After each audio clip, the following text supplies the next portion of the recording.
Bonjour, on risque d'avoir du monde qui a bien profité de la soirée hier soir, qui va arriver dans les prochaines minutes, ça va se remplir au fur et à mesure. Du coup, nous, on va vous parler de marketing d'influence éthique et responsable.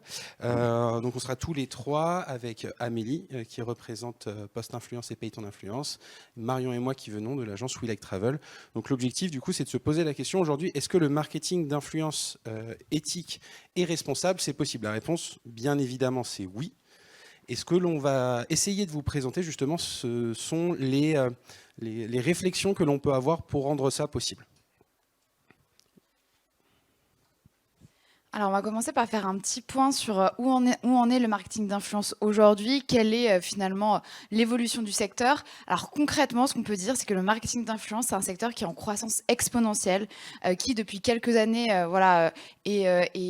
grossit très très rapidement. Donc concrètement, en chiffres, c'est un secteur qui pèse 21 milliards de dollars donc en 2023, et c'est 20 fois plus qu'en 2016. Donc on voit à quel point le secteur a évolué ces dernières années.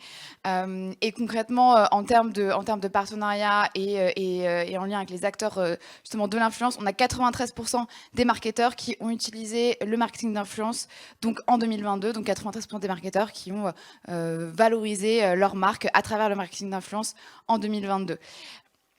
Le marketing d'influence, c'est aussi 80% des 15-35 ans qui suivent des influenceurs au quotidien. Donc on voit qu'on a une audience de plus en plus forte pour les influenceurs. Et c'est ça aussi qui fait qu'aujourd'hui, d'autant plus de marques utilisent le marketing d'influence pour vendre leurs produits. Et ces influenceurs-là, qui sont suivis au quotidien justement par plus de 80% des 15-35 ans, concrètement, aujourd'hui, on peut dire que c'est devenu des nouveaux communicants. Ce sont des leaders d'opinion qui justement sont écoutés par leur audience et qui ont cette capacité-là aujourd'hui à orienter justement les normes sociales, orienter les comportements de consommation, orienter les modes de vie de leur audience. Et c'est pour ça qu'aujourd'hui, ils sont plébiscités par les marques. On parle aujourd'hui, je ne sais pas si vous avez déjà entendu le mot de relation parasociale, donc c'est la relation qu'un influenceur crée avec son audience, ce qui permet justement de créer une certaine forme de confiance et donc d'amener l'audience à acheter beaucoup plus facilement et rapidement qu'avec une publicité classique.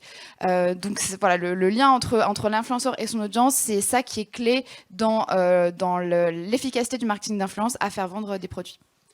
Qui dit forcément marché qui continue de grandir, dit forcément des dérives, des choses qui vont se passer bien, des choses qui vont se passer parfois moins bien. Et forcément, il y a l'État qui s'en est mêlé. Et j'imagine que vous l'avez vu passer, les médias également, avec beaucoup d'articles qui ont été publiés dans les derniers mois à peu près. Il y a eu un groupe de travail qui a été mis en place avec l'État et plusieurs agences d'influence, pour essayer de mettre en place une loi pour réglementer et justement réguler ce milieu de l'influence. Donc l'idée là, c'est de revenir très rapidement sur un truc. Encore une fois, on va être dans le texte de loi, ça va pas être très très marrant, mais ça met un bon contexte à 9h du matin pour rentrer dans le contexte. Donc on va revenir sur les 4 grands points aujourd'hui de cette loi. J'imagine que vous les avez pour la plupart en tête, mais c'est important quand même de revenir sur chacun des points. Donc tout d'abord, la reconnaissance légale de l'activité de l'influenceur. Aujourd'hui, il y a une définition qui va être juridique de l'influenceur. Ça, c'est vraiment, en fait, on va dire, il y a une remise dans le contexte aujourd'hui de qu'est-ce qu'un influenceur, qu'est-ce qu'il a le droit de faire, etc. Il y a aussi forcément l'activité d'influence commerciale qui se passe en France ou pour les influenceurs qui se retrouvent à l'étranger mais qui ont une activité en France. Et enfin, il y a l'élargissement de l'exploitation commerciale de l'image des enfants de moins de 16 ans, c'est-à-dire qu'à la manière du cinéma, à chaque fois que maintenant qu'il va y avoir un contrat d'influence avec des enfants, il y a l'argent qui sera mis sur un compte qu'ils pourront récupérer après à leur majorité. C'est un peu la même chose qu'un contrat de cinéma en fait. Le deuxième point, ça va être la contractualisation de l'activité de l'influenceur. Là, encore une fois, la loi va un peu plus loin, c'est qu'elle va encadrer déjà dans un premier temps l'activité de l'agent. C'est-à-dire qu'on ne peut plus faire n'importe quoi, il y a vraiment un cadre qui est mis en place par la loi. Les autres points, c'est l'obligation de la conclusion d'un contrat qui est écrit avec toutes les informations. On en a noté quelques-unes, c'est beaucoup plus important, il y a beaucoup plus de points très importants à mettre dans le contrat, mais c'est surtout en fait que ça crée en fait l'obligation tant pour l'influenceur, l'agent et surtout l'annonceur de respecter aujourd'hui le cadre du contrat. C'est-à-dire que c'est plus l'influenceur seulement qui doit, on va dire, respecter ce qu'il doit faire, ce que vous aviez dit avec lui, c'est vraiment aussi un contrat qui est tripartite. Et enfin, il y a aussi dans cette partie la fin du dropshipping et de la contrefaçon, et on n'aura plus les super posts de nos influenceurs qui nous proposent des produits toujours plus cool. L'encadrement des contenus publiés par les influenceurs. Là, j'imagine que vous l'avez vu aussi passer de plus en plus d'influenceurs mettent des collaborations commerciales. Ça, en fait, la loi maintenant oblige les influenceurs à noter sur l'ensemble de leur contenu que c'est une collaboration qui est commerciale. C'est-à-dire qu'il ne peut plus passer entre les mailles du filet. Il y a vraiment l'obligation maintenant de le mettre en avant. Et c'est pour ça, par exemple, que la dernière publication de l'ENA, quand elle a fait son partenariat avec Lancôme, on le voit très très bien mis en avant et sur l'ensemble de la vidéo. Il y a aussi forcément, à chaque fois qu'il y a un traitement de l'image, il y aura la mention image retouchée, et quand c'est une image générée par un IA, une image virtuelle. En prolongation justement de ces contenus, on a fait encore une fois une liste très suggestive, mais la chirurgie esthétique c'est interdit, les produits avec la nicotine, la mise en avant d'animaux non domestiques et les produits financiers. Donc en fait on n'aura plus la chance de voir notre personne JP qui vient nous voir en disant « Bonjour jeune entrepreneur », ce qui est toujours un peu dommage parce qu'il était quand même assez rigolo. Et enfin, la Direction générale de la concurrence et de la commission, de la commission de la consommation et de la répression des fraudes a lancé en fait ce qu'ils ont appelé un peu la police des réseaux sociaux, c'est-à-dire qu'il va y avoir des personnes maintenant qui vont aussi étudier tout ce que font les influenceurs. En fonction de ce qu'ils font, la loi va aussi assez loin puisque Simon Castaldi, qui avait été un des premiers influenceurs à se faire épingler justement par cette loi, a eu l'obligation pendant une certaine durée de mettre en image épinglée ces éléments-là en fait qui mettent en avant en fait, qui vont à la direction de sa communauté pour justement essayer de montrer en fait qu'il y a eu des pratiques qui étaient illégales et justement pour créer en fait un contrat qu'on va passer avec la communauté. On n'a que 2 micros pour 3, donc on va se passer comme ça. La loi qui vous a été présentée par Paul, en fait, c'est un prérequis de base. C'est le premier socle. On est obligé de respecter ces règles pour être dans la légalité. Mais est-ce qu'il suffit de respecter uniquement ces règles pour être dans des pratiques plus responsables ? En tout cas, nous tous les trois, on est d'accord pour dire que non. Il faut aller plus loin. Et on est persuadé qu'il faut en fait pouvoir questionner déjà cette loi et aussi questionner nos pratiques à l'heure actuelle pour vraiment, nous, acteurs du tourisme, pouvoir créer un cadre qui puisse être le nôtre et dans lequel on puisse repenser nos pratiques sur le marketing d'influence. Pour se poser les bonnes questions, nous, on a imaginé 2 grands enjeux, 2 grands piliers pour réfléchir tout ça. Encore une fois, l'idée d'aujourd'hui, c'est pas forcément de donner les solutions, c'est plutôt de se poser ensemble les bonnes questions. Et chacun aura en fait sa propre définition de ce qu'est le marketing d'influence responsable et éthique. Et pour nous, il y a 2 grands piliers. Le premier, c'est de repenser en elle-même la démarche de marketing d'influence. Qu'est-ce que ça veut dire vraiment de collaborer avec des influenceurs dans un premier temps? Et ensuite, le deuxième point, c'est plutôt le fond du message. Comment, grâce à l'influence, on peut promouvoir de nouvelles manières de consommer l'offre touristique et comment on peut imaginer de nouvelles manières d'être touriste. Tu as la tapette. Alors, si on se concentre aujourd'hui, et dans un premier temps, plutôt sur la démarche de marketing d'influence. Aujourd'hui, quand on pense activer un influenceur, c'est pas uniquement la publication finale qu'il va poster sur ses réseaux sociaux. Ça, c'est finalement la partie visible de l'iceberg. Il y a toute la partie immergée, en fait, à interroger. Tout ce qui est de l'intérêt, finalement, de penser un marketing d'influence plus responsable et plus éthique, c'est de se poser la question aux prémices même de la réflexion et de repenser et d'appréhender toute la collaboration avec l'influenceur. Dans cette collaboration, comment on peut l'appréhender? En fait, la collaboration avec un influenceur, c'est pas forcément comme une offre de service ou un produit que l'on va acheter qui va être un petit peu comme les autres. On est sur une collaboration qui est finalement assez unique parce qu'elle est exclusivement basée sur de l'émotionnel, de l'affect surtout, et on est vraiment sur une relation entre vous, annonceur, destination, et l'influenceur. Et chaque partie, finalement, a son envie de récupérer, entre guillemets, de se ressentir grandi. Et donc, du coup, il faut que chacun ait une relation win-win, c'est-à-dire que chacun ait quelque chose à gagner. Et donc du coup, dans ce contexte-là, c'est compliqué de concevoir la collaboration avec un influenceur uniquement sous le prisme de passer une commande, par exemple, de production de contenu ou passer une commande de création d'un vecteur de votre message, si vous voulez, qu'il puisse passer un message directement comme vous l'entendez. Donc du coup, dans ce contexte-là, c'est à votre pair, en fait, aussi, avec le fait d'imaginer l'influence comme un véritable métier et avec la professionnalisation de l'influence. Nous, on a même tendance à plus forcément parler d'influenceurs parce qu'on trouve que le mot est souvent galvaudé et on aime parler de talent parce que pour nous, ils ont un véritable savoir-faire, une véritable expertise. Un influenceur, c'est pas uniquement une audience que l'on veut aller toucher, c'est un savoir-faire que l'influenceur a de réussir à créer une relation de confiance et quotidienne, de la nourrir au quotidien avec sa communauté. Et c'est ça tout l'intérêt de collaborer avec un influenceur. Et nous, on se demande, dans la réflexion de repenser la relation avec les influenceurs, est-ce que ça ferait pas plus de sens de pouvoir vraiment travailler beaucoup plus dans la réflexion ensemble avec les influenceurs sur la production du message? Est-ce qu'ils n'ont pas une valeur ajoutée à être dans la co-construction et eux-mêmes, vu qu'ils connaissent leur territoire d'expression de leur côté, avec leurs cibles, avec leurs différents leviers, ils savent quel message on peut apporter auprès de leur cible, et peut-être qu'il y a un intérêt de se nourrir mutuellement et qu'ils puissent prendre part à la réflexion dans la création des contenus, dans la création des messages et dans la création des concepts et des mécaniques de campagne. Ça, c'est un premier point sur la collaboration. Le deuxième point, c'est peut-être repenser la pérennité de la collaboration avec les influenceurs.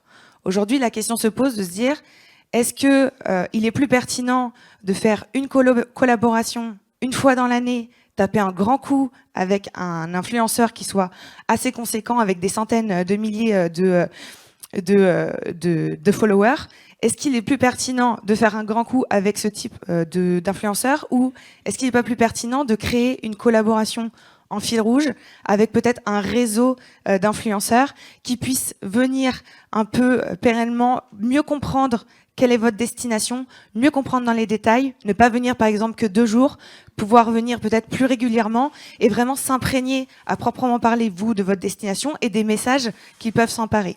Alors là, la frontière entre influenceur et ambassadeur s'amenuise, mais c'est quand même une réflexion que l'on peut entamer et qui peut être aussi hyper pertinent d'avoir une stratégie de marketing d'influence qui puisse être un peu en lame de fond et qui vous permette de travailler une notoriété et une visibilité au long cours. Le troisième point qui nous semble hyper important aussi dans le fait de repenser une collaboration plus éthique, c'est la transparence. Et on est d'accord pour dire qu'aujourd'hui, la transparence, elle est clé. Alors, Paul l'a expliqué dans le contexte de la loi, une transparence qui est nécessaire et obligatoire auprès des communautés, avec notamment toutes les mentions désormais obligatoires. Mais il y a aussi un intérêt de transparence entre vous et les influenceurs, pour que chacun puisse, encore une fois, être satisfait de cette relation et surtout qu'il ne puisse pas y avoir de frein dans les prochaines collaborations. Et nous, on est persuadés, alors qu'il y ait une rémunération ou non, que ça soit un échange mercantile ou non, il doit y avoir contractualisation. C'est vraiment hyper important pour que vous puissiez cadrer légalement ce qui se passe entre vous et l'influenceur. La contractualisation, elle se passe bien sûr sur la qualité et la quantité des contenus que l'influenceur doit produire, ou même vous, comment vous devez nourrir, entre guillemets, l'influenceur pour qu'il puisse créer des contenus. Ça, c'est un premier point. Mais il y a aussi quelque chose qui, en tout cas, nous tient à cœur chez Wilec Travel, c'est tout ce qui est le droit juridique autour des cessions de droits, des droits à l'image également. Et Paul l'a évoqué, le droit des enfants. Je pense que à peu près tout le monde dans cette salle a eu le besoin à un moment donné de valoriser des activités plutôt familiales à destination. Et on peut régulièrement avoir la possibilité d'inviter des influenceurs qui sont parents et qui ont des enfants. Et aujourd'hui, il faut prendre conscience que un enfant qui figure sur une image, c'est un droit à l'image qu'il a. Et donc, du coup, il faut forcément répondre à un cadre légal, notamment le temps de travail par jour selon l'âge légal. Mais il y a aussi une réflexion à avoir sur quelle image on peut... dans quel contexte et quelle image on souhaite que l'enfant apparaisse. Et donc du coup, toujours penser au respect de son intégrité, au respect aussi de sa vie privée, et toujours penser que désormais, l'enfant doit être contractualisé auprès d'une agence de mannequinat, donc c'est ce qu'évoquait Paul, pour qu'à sa majorité, il puisse, lui, avoir un regard sur toutes les images où il a été et avoir un droit de recours de 1, et surtout avoir accès à toute la rémunération dont il bénéficie, parce que finalement, il a travaillé quand il était mineur. Donc ça, c'est quelques points qui, en tout cas, nous semblent importants pour aujourd'hui penser en amont la collaboration avec les influenceurs. Encore une fois, tous les influenceurs ne sont pas bons à aller dans toutes les destinations. Et il y a un autre point qui est vraiment majeur pour nous dans penser un marketing d'influence plus éthique et plus responsable, c'est le casting. Le casting, c'est la présélection des profils, tout simplement. Et aujourd'hui, hop, je reprends mes notes. Aujourd'hui, alors c'est moins le cas maintenant, c'est moins la majorité, mais il y a souvent une réflexion autour, encore une fois, de l'audience et du nombre d'abonnés des influenceurs. Le brief, on va se dire, on veut un influenceur qui a minimum 30 000 fans ou 100 000 fans, etc. Aujourd'hui, penser uniquement comme ça ne fait plus sens. Clairement. Si on veut être dans une logique beaucoup plus ensemble de responsabilité et éthique, il est important de penser le fond du message et du coup de penser et de réfléchir à quel message on veut faire passer à la communauté et du coup par quel influenceur et par quel message on souhaite passer. Et du coup, il est intéressant de regarder chez les influenceurs quelles sont leurs valeurs, quelles sont leurs convictions au quotidien, quels sont leurs messages. Ça peut paraître être du bon sens, mais c'est quand même un travail qui est quand même assez fastidieux quand on doit aller chercher des profils, en tout cas et présélectionner des profils. C'est un travail finalement de fourmi, d'aller chercher aussi, de voir l'historique de ces influenceurs et de se dire, alors avec quelle marque ils ont collaboré ou ils collaborent encore, quels sont les messages qu'ils portent pour ces marques, quelles sont les valeurs de ces marques et quel est le discours qu'ils portent. Là, il n'y a pas de réponse c'est bien, c'est mal. C'est plutôt vous, une question au sein de votre destination et de vos structures, de vous dire ma destination, elle porte tel message, elle a telle valeur, voici notre mission. Est-ce qu'elles sont alignées avec les valeurs de l'influenceur que je souhaite inviter ? La question est de se dire, cet influenceur, il a des super convictions, mais à côté, il commande régulièrement sur Shein. Est-ce que vous êtes en phase avec ça? Est-ce que vous êtes prêt à collaborer avec un influenceur qui, parallèlement, peut avoir des collaborations qui ne sont pas forcément dans vos valeurs? Ça pose des questions. Encore une fois, c'est vraiment un travail, une réflexion sur l'alignement. Enfin, sur la partie casting, c'est plutôt la partie en bas, sur la partie inclusivité. On est persuadé que nous, en tant qu'acteurs du tourisme, on a vraiment une responsabilité de représentation de la diversité de nos sociétés à l'heure actuelle. Et donc, du coup, c'est aussi de notre ressort de pouvoir inviter et collaborer avec des influenceurs qui ne sont pas uniquement comme tous les clichés, par exemple, de la famille. On parlait de la famille, encore une fois. Mais finalement, qu'on puisse vraiment réfléchir, encore une fois, au fond du message, au fond de nos discours, finalement, et passer outre des critères qui pourraient être physiques, qui pourraient être de l'ordre culturel, qui pourraient être de l'ordre du genre, de l'orientation sexuelle, et de pouvoir vraiment avoir cette logique de se dire, nous, on va vraiment montrer la diversité de nos sociétés à l'heure actuelle et vraiment avoir ce devoir de représentativité dans notre casting. Donc voilà pour la partie, on va dire, immergée de l'iceberg et donc de repenser vraiment le marketing d'influence en amont. Et ensuite, il y a le pendant, c'est quel message va porter les influenceurs et du coup, comment on peut s'appuyer sur l'influence pour promouvoir un tourisme qui est beaucoup plus raisonné et responsable. Je rappelais justement en introduction le poids du secteur de l'influence marketing dans la société et à quel point justement ce secteur-là a des impacts notamment sur les comportements de consommation et les imaginaires. Concrètement, si on fait le lien entre ce secteur de l'influence marketing au global et Et du coup, le secteur du tourisme, bah, concrètement, aujourd'hui, on peut dire que les Français, et notamment les utilisateurs d'Instagram, sont forcément influencés par ce qu'ils voient sur les réseaux, et notamment par ce que mettent en avant les influenceurs en termes de tourisme, en termes de destination. Comment ça se concrétise en chiffres? Donc on a un Français sur 8 qui choisit ses vacances en fonction de son potentiel Instagrammable, et surtout 40% des millennials qui choisissent les pays où ils voyagent grâce à Instagram. Donc on voit la force aujourd'hui des réseaux sociaux. On sait que quand un influenceur met en avant une certaine destination, forcément son audience va vouloir et elle va avoir envie d'y aller concrètement. Et ça, il faut en être conscient, notamment sur les enjeux qui sont notamment le surtourisme, etc. Donc il y a vraiment un enjeu à se dire qu'aujourd'hui, vraiment, l'audience regarde ce qui se passe sur Instagram et sur les réseaux sociaux en termes de destination et va reproduire justement, notamment, va vouloir reproduire les mêmes photos, etc. Et donc ça a des conséquences globales. Donc on voit les fameuses photos qu'on voit beaucoup sur. Alors c'est pas Mykonos, je m'en rappelle. Santorin, voilà, exactement. Donc ça c'est Instagram versus reality. Donc la réalité c'est qu'il y a énormément de personnes en fait qui prennent la même photo, mais sur Instagram on voit juste le très très beau paysage et pas du tout les centaines de personnes qui sont derrière. Et ça concrètement, le fait qu'on valorise toujours les mêmes destinations, ça crée un développement du tourisme de masse, notamment dans certains lieux. Ce tourisme de masse, il a des impacts qui sont évidemment écologiques, mais même sur les populations locales finalement, parce que trop de touristes, ce n'est pas gérable au niveau local. Il y a aussi une uniformisation des voyages et des expériences touristiques. En fait, on veut tous faire la même chose, prendre la même photo, aller aux mêmes endroits. Et donc, comme je vous disais, une surfréquentation de certains lieux avec des impacts notamment sur la biodiversité. Et même ce qu'on peut se poser comme question, notamment pour les 15-25 ans, 15-35 ans qui sont beaucoup sur Instagram et qui voient ces destinations et qui ont envie d'y aller, on peut se poser la question de savoir si aujourd'hui, est-ce qu'on voyage pour vivre une expérience ou est-ce qu'on voyage pour pouvoir poster une photo sur Instagram et dire qu'on est allé justement dans cette destination. Il y a beaucoup de trends sur Instagram, par exemple, sur les bucket list voyages, etc. Le fait de finalement cocher des pays sans vraiment aller dans l'expérience concrète.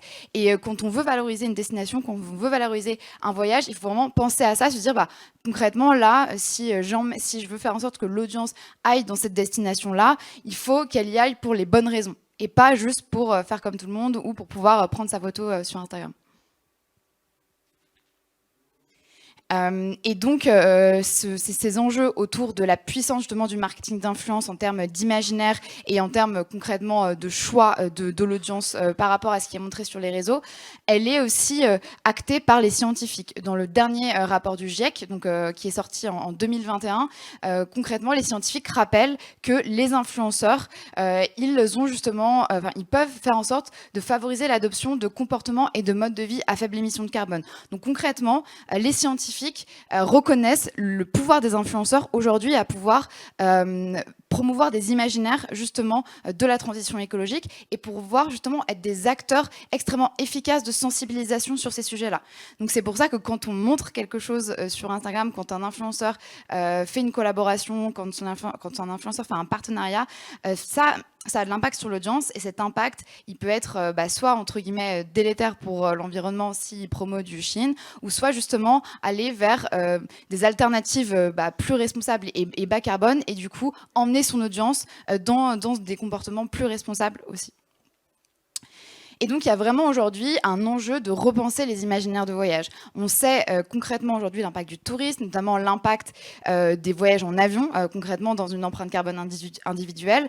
On est dans une situation climatique qui est extrêmement préoccupante. On sait qu'il faut absolument baisser nos émissions de CO2 et baisser notre impact de manière générale carbone sur la biodiversité, etc. Et repenser justement la manière dont on habite le monde et surtout dont on voyage et dont on se déplace dans le monde. Et pour repenser ces imaginaires-là, le marketing d'influence, il est clé et ça peut être vraiment justement un secteur qui est extrêmement efficace justement pour porter des nouveaux imaginaires.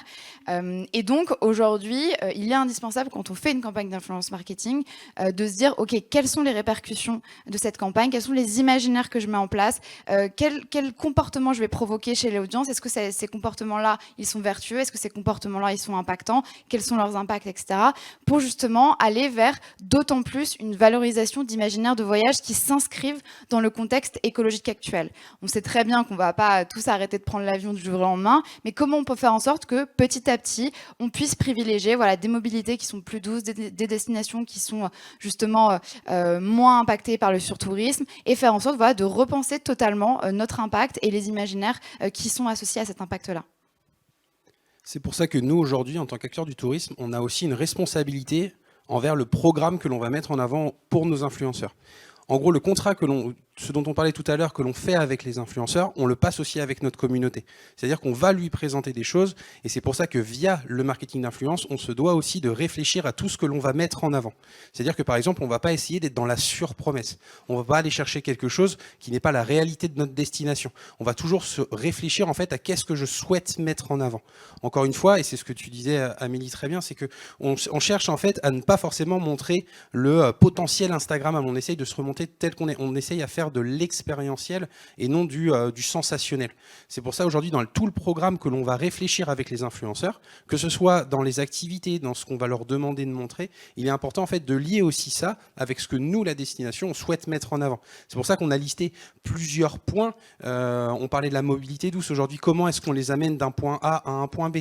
Quel message on souhaite faire passer par rapport à ça? Si les influenceurs doivent prendre l'avion, comment est-ce que nous aussi en tant que destination, on essaye de se placer par rapport à ça, sur le message, sur le sujet qu'on souhaite mettre en avant. Encore une fois, sur les mobilités, il y a plein de possibilités. Des fois, il y a des choses qui sont malheureusement, on est obligé de prendre l'avion. Donc du coup, comment est-ce que nous, en tant que destination, je fais l'effort d'en parler?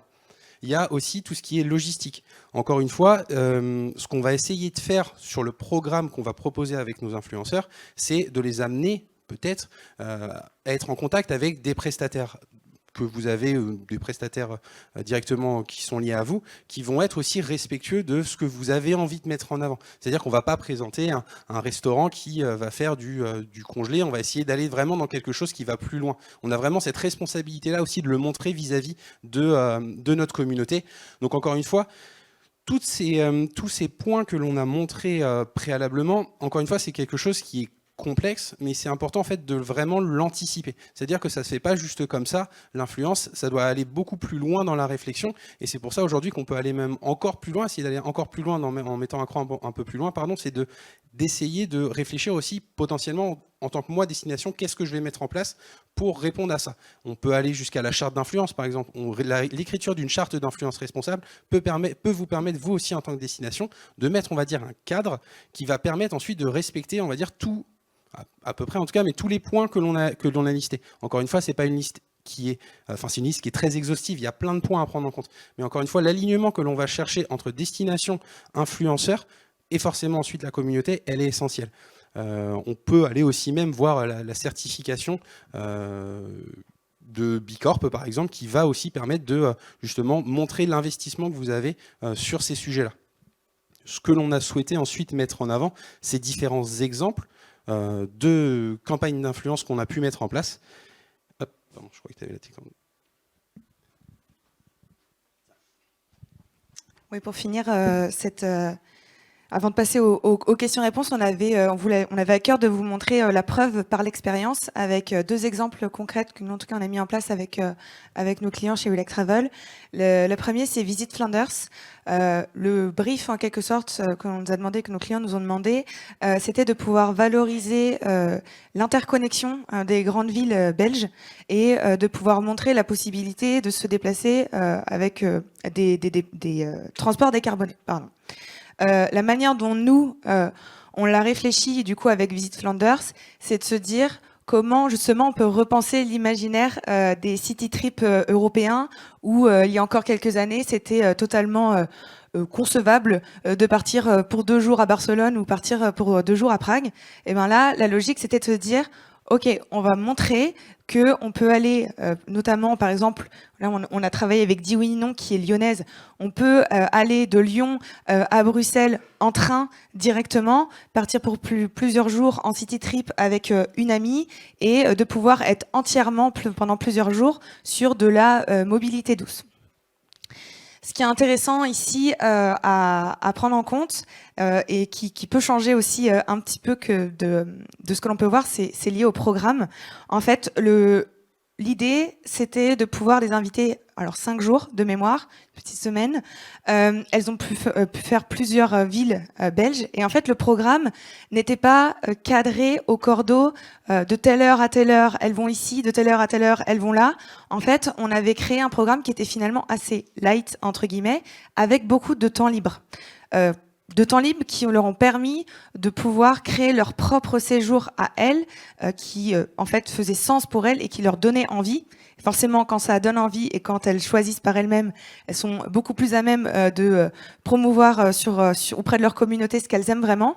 Mais on leur a apporté un petit peu un guide des bonnes pratiques. Parce que l'idée, c'était justement de leur laisser du temps libre, mais pas forcément qu'elles mettent à profit ce temps libre pour faire des choses qui sont en dehors des valeurs de Visit Flanders et du message qu'on essayait de faire passer.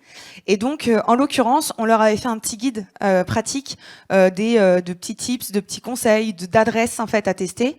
Et elles avaient un kit d'accueil avec notamment des city cards qui leur permettaient d'avoir accès à des lieux de visite, à des lieux de patrimoine, à des musées, qu'il y avait également avec la city card, il y avait accès à des transports en commun et au vélo libre service. Donc du coup, même dans leur temps libre, entre guillemets, elles ont continué la mouvance de ce qu'on a voulu imaginer dans le programme qui était beaucoup plus cadré qu'on avait imaginé.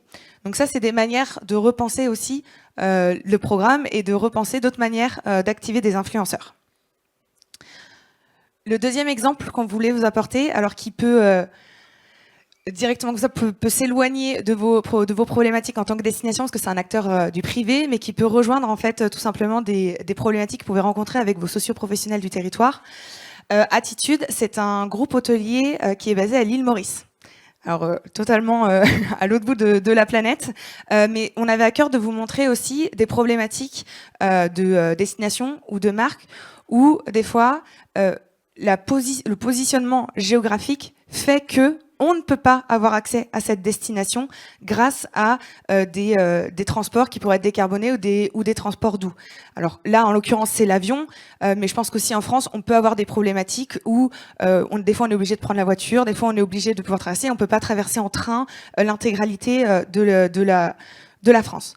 Du coup, la question se pose est de se dire, en fait, du coup, si on peut pas avoir déjà une offre d'accessibilité, est-ce que du coup on ne peut pas communiquer notamment avec les influenceurs, de manière responsable ou éthique? C'est la question. Nous, en tout cas, on est persuadés que non, on peut travailler quand même, et c'est ce qu'on a fait avec Attitude Hotel. Alors, pour bien comprendre, je pense que c'est important qu'on vous explique qui est cette marque. Attitude Hotel, c'est un acteur qui est engagé, voire le plus engagé de l'île Maurice. C'est un groupe hôtelier qui a été créé il y a 15 ans par des Mauriciens. C'est une marque qui est profondément ancrée et attachée à son île. Et ils ont toujours eu un leitmotiv, c'est on veut que nos clients ne restent pas dans l'hôtel, qu'ils poussent les portes, qu'ils aillent voir à l'extérieur, qu'ils puissent rencontrer les locaux, qu'ils puissent visiter notre île et qu'ils puissent vraiment découvrir les richesses culturelles de l'île Maurice. Donc on est vraiment loin de l'imaginaire des resorts all-inclusive où on est avec son cocktail au bord de la piscine ou sous les cocotiers, ou finalement qu'on soit à l'île Maurice, à Punta Cana ou à Marrakech, c'est la même chose. Là, ils ont vraiment une logique déjà qui est différente. Et ils ont pris conscience et ils ont conscience aujourd'hui, pour aller à l'île Maurice, on est obligé de prendre l'avion. Et ça, c'est le seul moyen d'aller à l'île Maurice. On sait aussi que l'île Maurice sont totalement dépendants du tourisme. Demain, on arrête l'avion, on arrête tout. La population en elle-même ne peut plus développer, ne peut plus vivre parce qu'ils vivent du tourisme. Mais ils ont totalement conscience que le tourisme peut aussi avoir un impact néfaste sur leur île, sur leur environnement et notamment le surtourisme. Du coup, ils ont réfléchi. Ils se sont donné une mission. Alors, tu as parlé de B Corp, mais ils sont en cours de certification pour être labellisés B Corp. Ils se sont donné une mission. C'est de se dire, OK, nos clients, ils vont peut-être vouloir venir à l'île Maurice, mais on souhaite qu'ils aient pleine conscience, en fait, qu'ils doivent prendre l'avion pour venir à l'île Maurice. On va pas forcément les inciter. Par contre, on va aller... Ah, c'est dommage ça. Et donc, du coup, on va aller... les personnes qui souhaitent venir à l'île Maurice, on va leur dire, OK, vous faites le choix en en pleine conscience de traverser la planète pour venir dans l'océan Indien, mais du coup, venez chez nous, parce que nous, on va faire en sorte de revaloriser cet impact qui a été fait avec l'avion, et de le faire, et de pouvoir avoir pardon, excusez-moi, ça me trouble complètement, le fait de ne pas avoir mes images super belles en plus derrière, le fait de pouvoir revaloriser cet impact sur le local, auprès de 3 piliers. Donc bien sûr la préservation de l'environnement, et donc Amélie a parlé de l'urgence climatique. Clairement, c'est totalement important, mais il n'y a pas que ce pilier-là qu'Attitude a décidé de promouvoir et de valoriser. Il souhaite aussi que la venue des touristes puisse avoir un impact positif aussi sur les populations locales et sur l'économie locale. Donc en fait, il travaille sur les 3 piliers du développement durable, et c'est ça qui est intéressant aussi à avoir en tête, c'est qu'aujourd'hui, l'environnement, la préservation de l'environnement, c'est absolument nécessaire et primordial. Mais n'oubliez pas aussi d'autres manières de penser responsable et éthique. Il y a aussi la manière de travailler l'économie locale, de revaloriser l'économie locale, les circuits courts, le fait de travailler avec aussi, de revaloriser aussi les populations locales. Une fois qu'on a dit ça, donc ils ont énormément d'actions. Hein, si vous souhaitez aller voir, n'hésitez surtout pas à vous y intéresser. C'est assez passionnant tout ce qu'ils ont mis en place de leur côté. Mais une fois qu'on a dit ça, on s'est dit ok, mais il faut que nos clients en fait ils soient au courant de ça. Il faut que nos clients ils comprennent et qu'ils prennent conscience de ce qui se passe quand ils viennent à l'île Maurice et quand ils viennent chez Attitude Hôtel. Donc, on essaie de faire de la pédagogie, et ils essayent de faire de la pédagogie. Il y a notamment en interne, au sein des hôtels, des workshops, des lieux aussi où ils invitent des scientifiques, etc. pour venir. Les clients peuvent totalement prendre part à la démarche. Et d'ailleurs, c'est une logique qui est très importante pour Attitude, c'est oui, nous, groupe Attitude, on est engagés, mais on veut aussi que nos clients s'engagent. Et par le fait d'être client Attitude, vous vous engagez aussi à être dans cette démarche. Donc, il y a notamment beaucoup d'informations dans les hôtels, mais pour le coup, ça, c'est plutôt a posteriori quand les clients sont dans l'hôtel. Et nous, on a réfléchi, on s'est dit comment faire prendre conscience de tout ça en amont. Et c'est là où on a invité et on a pensé une activation avec des influenceurs. On a invité 3 influenceuses à venir à l'île Maurice pour un block trip de 7 jours. Alors, je précise aussi dans une logique de long terme, on a bien conscience qu'on les a invitées aussi à traverser la planète. Donc, le but, c'était pas qu'elles restent uniquement une semaine. Nous, le programme qui a été cadré avec Attitude a duré une semaine, mais elles ont toutes été invitées à rester plus longtemps pour un voyage personnel, pour continuer leur aventure à l'île Maurice. Et donc, elles sont toutes restées à peu près une semaine de plus pour vraiment aussi rentabiliser et limiter l'impact du voyage en avion. Sur la semaine que l'on a imaginée, on a, nous en tout cas, comme tu disais Paul sur le programme, toujours l'envie de montrer ce que un véritable client, un client lambda, peut vivre sur le territoire. Je pense que c'est quelque chose que vous devez aussi garder en tête quand vous imaginez vos programmes. Toujours être dans l'expérientiel plutôt que le sensationnel et éviter les surpromesses. Donc nous, on a toujours ce leitmotiv-là quand on imagine les programmes, mais là, on a un peu pris le contre-pied. On a invité les influenceuses à découvrir les coulisses des engagements Attitude. Et du coup, on a toujours relié une expérience que l'on peut vivre en fait grâce à l'hôtel et les coulisses qu'il y a derrière. Je vous donne un exemple. Ici, on a par exemple dans les hôtels, là, forcément des restaurants. Donc ils ont plusieurs restaurants thématiques, des restaurants qui sont véganes. Ils ont notamment des tea bars. Ils ont notamment aussi des restaurants avec un objectif de circuit court qui est assez prononcé, avec une limite d'import d'aliments et toujours être plutôt sur de l'alimentation et de la food locale. Et ben du coup, on a invité les influenceuses à rencontrer les agriculteurs et les agricultrices sur place. Donc là, vous voyez en haut, la personne là, quand ils sont dans les champs, c'est notamment l'herboriste qui travaille sur tous les thés de la marque. Et donc, du coup, ils ont pu rencontrer la personne et ensuite, quand ils sont dans l'hôtel, quand ils boivent leur thé au restaurant, ça fait tout de suite beaucoup plus sens pour eux sur cette partie-là. On a aussi forcément agriculture aussi avec les cacahuètes. Ici, on a invité les influenceuses à rencontrer un artiste local qui est engagé. On est allé le voir dans son atelier.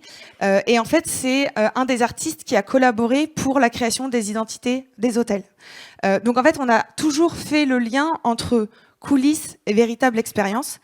Il y a eu un gros travail aussi en amont pour informer les influenceurs. C'est aussi notre rôle de briefer les influenceurs correctement et de vraiment leur apporter toute la source d'information qui était nécessaire pour qu'ils comprennent les engagements attitudes. Ça, c'est hyper important aussi à avoir en tête. Ce temps à passer avec les influenceurs et en tout cas avec nous pour réfléchir sur ces sujets. Aucun message brut tel quel a été envoyé aux influenceurs en disant vous devez dire ci, vous devez dire ça.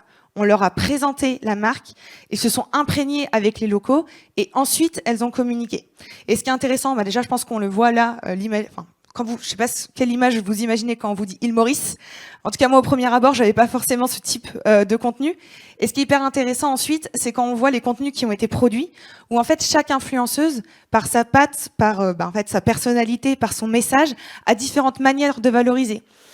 On va avoir ici plutôt la logique de sortir des hôtels, d'aller dans la rue, de voir des petits échoppes, de voir des petites boutiques. Et notamment, Attitude a développé une application qui s'appelle Authentic Discovery, qui permet en fait de faire des parcours à l'île Maurice en vélo et à pied pour rencontrer d'autres parcours et d'autres manières d'explorer l'île Maurice plutôt que les totems que l'on peut voir à l'heure actuelle. Donc là, on voit que cette personne est plutôt restée là-dessus. En haut à droite, on était beaucoup plus sur une logique très humaine. La logique, là, ils sont allés manger chez des locaux, tout simplement chez des employés d'Attitude. C'est une des offres qu'ils proposent, où l'intégralité du coût, en fait, on paye en fait pour aller manger chez l'un des salariés, et tout est reversé aux salariés. Et donc, du coup, cette rencontre, elle a été hyper forte. Et là, on voit qu'il y a beaucoup le côté humain qui est ressorti. Et d'autres personnes, c'était vraiment beaucoup plus sur le design, le fait d'avoir des produits locaux, le fait d'avoir vraiment une logique de collaboration aussi avec des entreprises locales. Et donc du coup, c'est hyper intéressant de voir finalement la diversité des messages que peuvent apporter les influenceurs, alors que de base, on souhaitait simplement, entre guillemets, montrer les coulisses des engagements Attitude. Et ça, c'est intéressant de garder ça en tête. Et vous avez en haut à gauche quelques exemples aussi de retours de communauté, où encore une fois, on se rend compte que on avait beaucoup de personnes finalement qui envisageaient ou qui avaient déjà réservé pour l'île Maurice et qui étaient en pleine recherche. Et en fait, pleine recherche de prestataires, pleine recherche de où est-ce qu'ils vont se loger, etc. Et en gros, ils se sont vraiment rendus compte de tout ce qui se passait dans les coulisses d'Attitude. Et ça a vraiment, on a senti vraiment des retours qualitatifs auprès de la communauté. Donc voilà globalement ce qu'on souhaitait vous présenter aujourd'hui. Mais comme vous voyez, c'est pas quelque chose qui est forcément facile à mettre en place. Il y a un vrai travail en amont, pendant, après avec les influenceurs. C'est pour ça qu'on parlait aussi de pérennité tout à l'heure. Je rajouterais juste un point, c'est qu'on travaille aussi avec ces influenceurs en lien avec Attitude sur le long terme. C'est pas juste un trip qui se passe pendant une semaine ou deux, comme disait Marion, c'est vraiment sur le long terme. Ce qui est important aussi de se dire, c'est que tous les points qu'on a proposé, qu'on a réfléchi, faut vraiment essayer de le faire sur quelque chose qui va se construire en fait. Ça peut pas se faire comme ça spontanément. Donc tous les points qu'on vous a présentés sont des exemples. Et après, pour finir sur les questions, ce qu'on se disait, c'est est-ce que c'est bon pour vous déjà? Est-ce que vous souhaitez nous en parler? Je sais qu'il y a des têtes encore un peu fatiguées de la veille, mais en tout cas, on est à dispo pour vous répondre à vos questions. Merci en tout cas pour votre écoute déjà.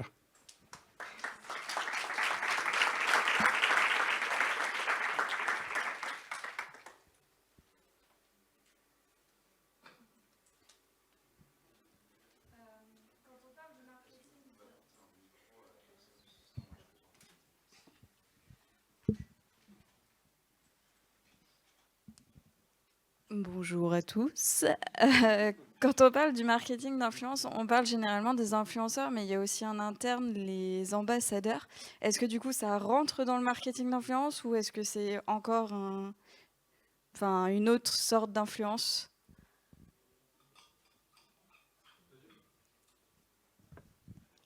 Je pense qu'on aura tous un peu une réponse différente. Je pense que ça dépend vraiment de la philosophie, en fait, de ce qu'on imagine. Moi, ce que je suis persuadée, en tout cas personnellement, c'est que toute la logique là de penser un marketing d'influence qui soit un peu éthique et responsable, il peut totalement s'adapter avec des ambassadeurs.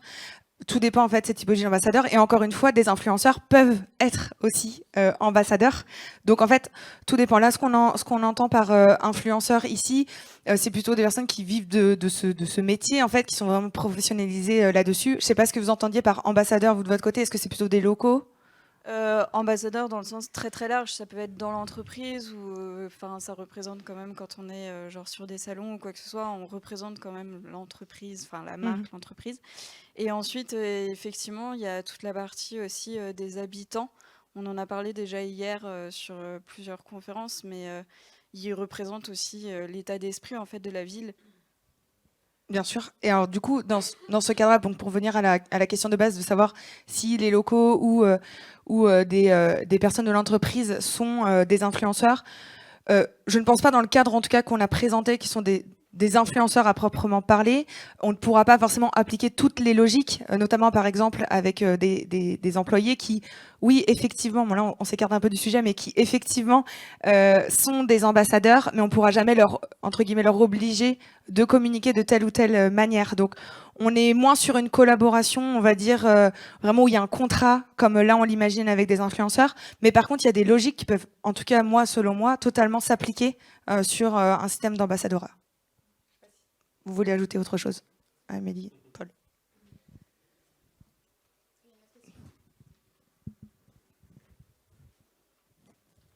Tout est clair alors.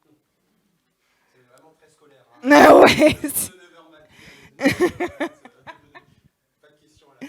Je suppose que vous aussi, vous avez des exemples en tête, en tout cas de ce que vous avez pu faire sur vos destinations, aussi de ce que vous avez pu mettre en place, parce qu'encore une fois, ce qu'on a présenté ici, c'est nous de l'ordre de nos réflexions, même internes, parce qu'en tout cas, chez We Like Travel, on est en cours de certification aussi sur cette partie-là. Donc, c'est un travail qu'on est vraiment en train de poncer, entre guillemets, en interne, et vraiment que l'on travaille avec nos clients au quotidien.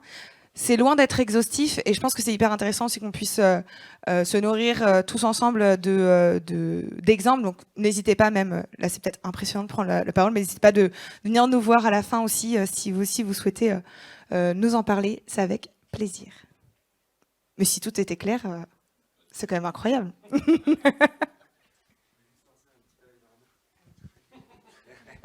Salut, merci beaucoup à vous trois pour cette super présentation. C'était génial de vous écouter.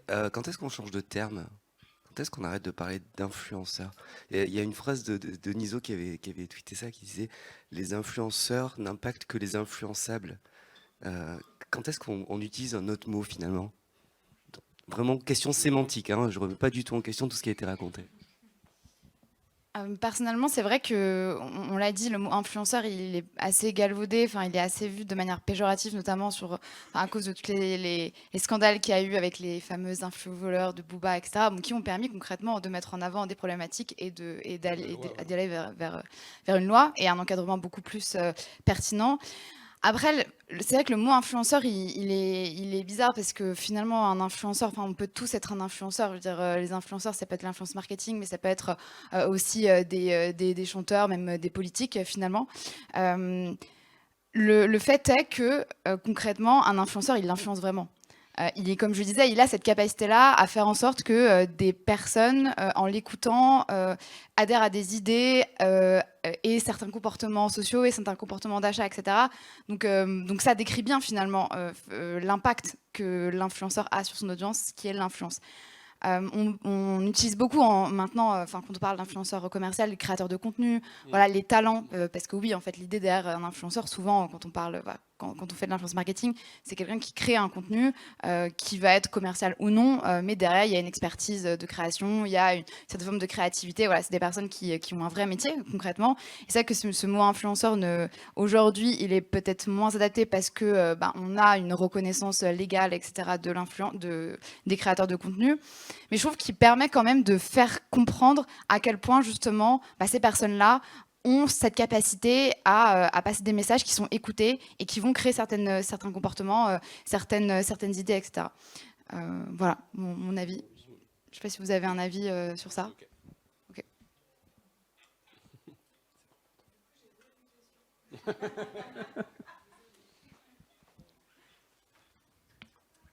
Du coup, c'est une question pour toi. Genre, vu que tu as un compte sur Insta, tu vois, qui a plus de 20 000 abonnés, est-ce que toi, tu te considères comme une influenceuse? Alors, donc moi j'ai un compte Insta. Alors c'est vrai que j'ai un compte Instagram du coup qui a 27 000 abonnés, mais c'est un compte qui n'est pas incarné par ma personne. C'est le compte qui s'appelle Paye son influence. L'idée derrière ce compte, c'est vraiment d'être d'une certaine manière, des fois je dis lanceur d'alerte, des fois je dis juste une certaine forme de média qui met en avant des problématiques de l'influence en lien avec l'écologie, l'impact de l'influence sur l'environnement, comment faire en sorte de faire évoluer l'influence marketing vers plus de responsabilité. Donc je dirais plus que je me considérerais pas comme influenceuse à travers ce compte-là, parce que c'est pas incarné par moi, parce qu'on est plusieurs derrière, et que oui, on a une influence, mais elle n'est pas commerciale, parce qu'on ne fait pas de collaboration ni rien. C'est plus un compte qui a pour vocation de sensibiliser, de mettre en avant certaines réflexions, de créer de la réflexion, etc., et du débat. Par contre, je peux me considérer comme influenceuse LinkedIn, c'est ma plateforme. Donc si vous voulez me suivre d'ailleurs sur LinkedIn, Amélie Deloge. Là, par contre, je pourrais d'une certaine manière me considérer comme une influenceuse parce que j'ai une communauté qui me suit, parce que je crée du contenu 2 à 3 fois par semaine sur la plateforme. Et donc, oui, sur cette plateforme-là, je pourrais me dire que oui, d'une certaine manière, je suis influenceuse.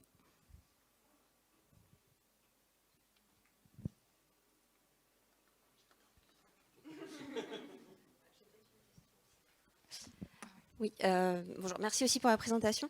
Moi, je me pose une réflexion parce que c'est vrai qu'on est un office de tourisme qui avons déjà travaillé donc, avec vous d'ailleurs sur plusieurs séjours d'influence. Et c'est vrai que ce qui est délicat, c'est que parfois, quand on fait le choix aussi d'un influenceur, il y a cette question de voir l'enchaînement en fait, des destinations. Donc parfois, en fait, en une semaine, on va pouvoir en voir passer 3 destinations différentes. Et du coup, la question parfois qu'on se pose, c'est quelle est la bonne stratégie? Est-ce que c'est de les faire rester plus longtemps et d'avoir des contenus qui vont être justement diffusés sur une durée plus longue, ou est-ce que c'est la récurrence, comme on parlait avant? C'est un vrai questionnement, parce que parfois, dans le choix, ça perturbe de se dire... ils ont posé des contenus sur nous, et puis d'un coup, la destination d'après, ça n'a rien à voir, il n'y a pas forcément cette cohérence. Donc, est-ce que du coup, c'est la destination qui reste valorisée, ou est-ce que c'est d'autres messages par rapport qu'on influence? Voilà, c'est une question un peu large. Mais... Non, mais elle est intéressante la question. En fait, c'est un peu ce qu'on disait tout à l'heure, c'est que dans la collaboration que vous allez avoir avec vos influenceurs, dans le casting que vous allez sélectionner, c'est important de s'intéresser en amont à ce qu'ils ont fait. C'est-à-dire qu'on ne va pas juste prendre quelqu'un, comme vous le dites, qui va prendre, on va dire, tout ce qui passe, qui ratisse large et qui va après un peu partout, mais on va essayer de travailler avec des gens sur le long terme. C'est-à-dire on peut prendre, alors on a parlé tout à l'heure d'ambassadeurs locaux, ça peut être aussi une clé par rapport à ça, mais on va essayer vraiment de travailler avec des personnes qui vont être aussi sensibilisées à ça et pas aller non plus chercher partout en fait. Cependant, après, il y a des influenceurs dont c'est le métier d'être influenceur travel, voyage, et du coup, qui eux aussi ont leur, après, soit en mobilité douce ou non, hein, mais qui ont aussi, eux, leur parcours. Donc c'est pour ça que c'est compliqué de leur imposer quelque chose, dans le sens où le contrat que l'on passe, nous, destination marque, avec un influenceur, va être justement sur une durée qui est assez définie, en fin de compte. Mais en fait, la relation qu'on va créer avec eux doit se faire sur le long terme, et ensuite... Voilà, de temps en temps, essayer d'avoir des rebonds qui peuvent être possibles. C'est difficile de dire aujourd'hui, on va se faire soit pendant qu'une semaine, soit pendant 2 jours, soit ça va être un post tous les mois, etc. Mais en gros, la relation qu'on va créer avec eux va nous permettre ensuite d'entamer cette discussion et d'avoir une stratégie qui est beaucoup plus pérenne et au final mieux définie. Je ne sais pas si ça répond à la question. Si, un petit peu. Mais... un petit peu. Pas trop, du coup. Non, mais c'est sûr que du coup, ça dépend en fait du projet derrière. Exactement. Mais c'est vrai que parfois, c'est déstabilisant justement de voir qu'on ne sait pas forcément quel est le parcours de l'influenceur avec qui on travaille, et donc d'avoir justement soit des bonnes surprises, soit parfois des choses un peu étonnantes.